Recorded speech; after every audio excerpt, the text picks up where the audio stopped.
ತುಮಕೂರು ಮತ್ತು ಬೆಂಗಳೂರು ರಾಷ್ಟ್ರೀಯ ಹೆದ್ದಾರಿಯಲ್ಲಿ ಇಂದು ಭೀಕರ ರಸ್ತೆ ಅಪಘಾತ ಸಂಭವಿಸಿದೆ. ಈ ಅಪಘಾತದಲ್ಲಿ ಯಾವುದೇ ರೀತಿಯಾದಂತಹ ಪ್ರಾಣ ಅಪಘಾತ ಆಗಿಲ್ಲ. ಈ ಘಟನೆ ಬಿಲ್ಲಿನ ಕೋಟೆ ಕಾಮಧೇನು ಹೋಟೆಲ್ ಮುಂಭಾಗದಲ್ಲಿ ನಡೆದಿರುವಂತದ್ದು. ಹೌದು, ನೀವಿಲ್ಲಿ ಗಮನಿಸ್ತಾ ಇರುವಂತಹ ದೃಶ್ಯಗಳು ನಿಜಕ್ಕೂ ಕೂಡ ಒಂದು ಕ್ಷಣ ಮೈ ಜುಮ್ಮೆನ್ನುವಂತಿದೆ ವೀಕ್ಷಕರೇ.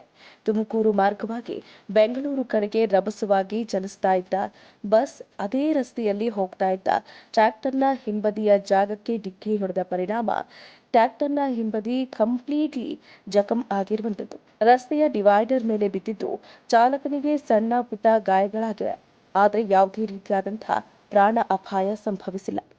ಸರಿಯಾದ ಸಮಯಕ್ಕೆ NHAI ಆಂಬ್ಯುಲೆನ್ಸ್ ಡ್ರೈವರ್ ಆಗಿರುವಂತಹ ಅಶೋಕ್ ಅವರು ಬಂದು ಗಾಯಾಳುಗಳನ್ನ ತತ್ಕ್ಷಣವೇ ನೆಲಮಂಗಲ ಗೌರ್ಮೆಂಟ್ ಆಸ್ಪತ್ರೆಗೆ ಸ್ಥಳಾಂತರ ಮಾಡಿದ್ದು ವೈದ್ಯರು ಚಿಕಿತ್ಸೆಯನ್ನ ನೀಡುವುದರಲ್ಲಿ ನಿರತರಾಗಿದ್ದಾರೆ.